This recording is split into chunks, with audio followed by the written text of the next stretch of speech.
কৃষ্ণ। ওং অজ্ঞানতিমিরান্ধস্য জ্ঞানাঞ্জনশলাকয়া চক্ষুরোন্মিলিतं येन তস্मै শ্রীগুরুবে নমঃ। বংশকল্পতরুভ্যশ্চ কৃপাসিন্ধুভ্যেব চ পতিতানাং পাবনেভ্যো বৈষ্ণবেভ্যো নমো নমঃ। জয় শ্রীকৃষ্ণ চৈতন্য প্রভু নিত্যানন্দ, শ্রী অদ্বৈত গদাধর শ্রীবাসাদি গৌরভক্তবৃন্দ। হরে কৃষ্ণ কৃষ্ণ কৃষ্ণ হরে হরে, হরে রাম রাম রাম হরে হরে। ভক্তবৃন্দ চরণে আমার বৈষ্ণবী প্রণাম রইল। আমি উপস্থিত হয়েছি কার্তিক মাসের শুক্লপক্ষিয়া প্রবোধিনী বা উত্থান একাদশী ব্রত মাহাত্ম্য নিয়ে। এই একাদশী উদযাপিত হবে 26শে নভেম্বর 2020 বৃহস্পতিবার এবং পারণের সময় 27শে নভেম্বর 2020 শুক্রবার। পারণ সময় 6টা 21 মিনিট থেকে সকাল 8টা 19 মিনিটের মধ্যে অবশ্যই আপনারা পারণ করবেন। একাদশী ব্রত যেভাবে পালন করতে হয় একইভাবে আপনারা একাদশী ব্রত পালন করবেন, অর্থাৎ একাদশীর দিন আপনারা কোনো পঞ্চশস্য গ্রহণ করবেন না। একাদশী মানে হচ্ছে কি হরি উপবাস, অর্থাৎ হরি মানে কি ভগবান শ্রীকৃষ্ণ, এর নিকটে বা কাছাকাছি বাস করা। কিভাবে হরির নিকটে বাস করব তা হচ্ছে কি আমরা এই দিন বেশি করে গীতা পাঠ করব, ভাগবত কথা শ্রবণ করব এবং হরে কৃষ্ণ মহামন্ত্র জপ করব। তাহলেই আমরা ভগবান শ্রীহরির নিকটে বা কাছাকাছি বাস করতে পারবো। অর্থাৎ আমরা আমাদের একাদশ ইন্দ্রিয়ের সাহায্যে সবসময় ভগবানের সেবায় নিয়োজিত থাকব। জড়জাগতিক কর্ম থেকে আমরা নিবৃত্ত থেকে আমাদের একাদশ ইন্দ্রিয়ের সাহায্যে ভগবানের সেবায় নিয়োজিত থাকব। এবং এই দিন অবশ্যই আপনারা সকলে গীতা পাঠ করবেন, কারণ গীতা হচ্ছে পাঠ করলে, নিয়মিত যদি আপনি গীতা পাঠ করেন তাহলে সেই ভগবান বলছেন যে তিনি জ্ঞানযজ্ঞের দ্বারা পূজিত হই। আর নিয়মিত যদি আপনি গীতা শ্রবণ করেন তাহলে কি হবে, কেউ যদি শ্রদ্ধাবনত চিত্তে নিয়মিত গীতা শ্রবণ করেন তবে তিনি পাপ মুক্ত হয়ে পুণ্য কর্মকারীদের শুভলোক প্রাপ্ত হন। আর কেউ যদি গীতা জ্ঞান কাউকে দান বা প্রচার করেন তাহলে কি লাভ?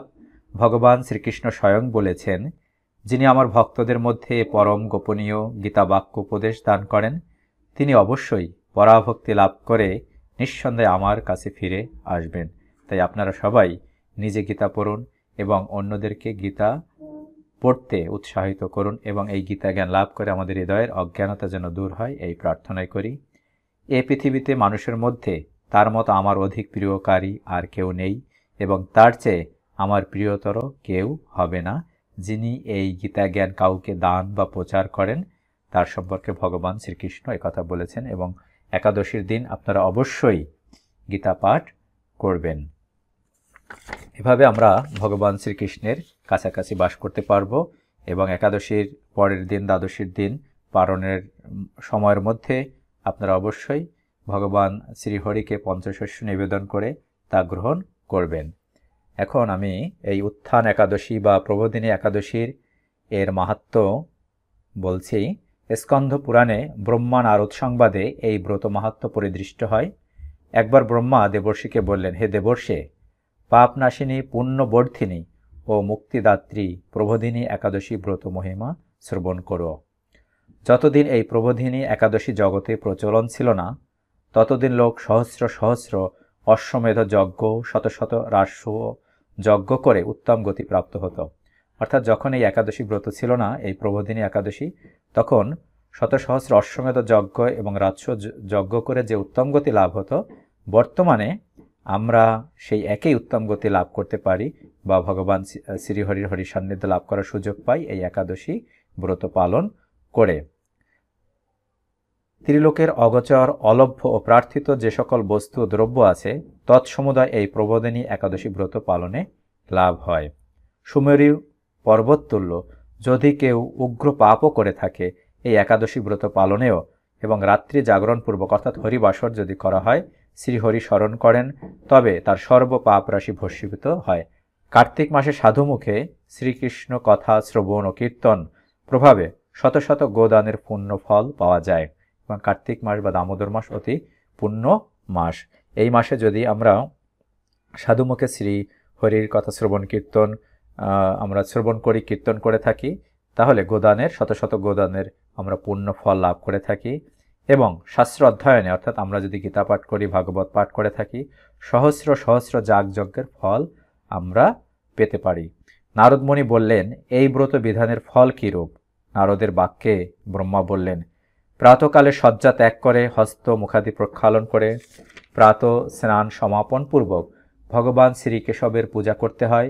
এই একাদশী দিবস নিরাহারে থেকে ভগবত ভক্তের সঙ্গে ভগবানের নাম, রূপ, গুণ, লীলাদি স্মরণ পূর্বক দ্বাদশীর দিন শ্রীকেশবের পূজা শেষে মহাপ্রসাদ সেবনে ব্রত ভঙ্গ করতে হয়। এবং আমাদের কি প্রার্থনা করতে হয়? হে অচ্যুত, আমি তোমার চরণে শরণ নিলাম, তুমি তোমার চরণে যাহাতে আমার অহেতুক ভক্তির উদয় হয়, এই আশীর্বাদ করতে আমি প্রার্থনা করি। অর্থাৎ ভক্ত ভগবানের চরণে যেন আশ্রিত হতে পারে, তিনি তাই প্রার্থনা করে থাকেন।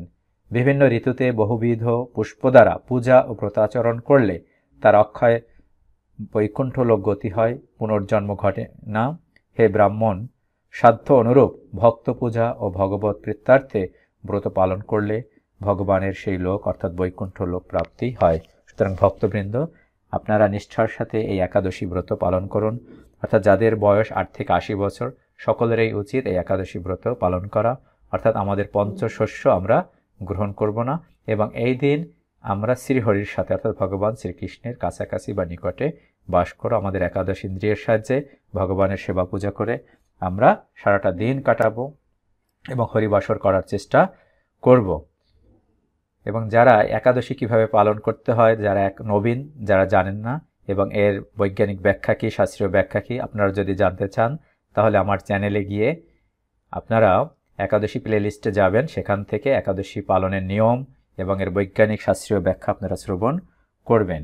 হরে কৃষ্ণ ভক্তবৃন্দ, আপনারা সবাই এই একাদশী ব্রত আনন্দের সাথে পালন করুন, এই প্রার্থনাই করি। হরে কৃষ্ণ, সকলের মঙ্গল হোক, সকলের ভগবত ভক্তি হোক। হরে কৃষ্ণ।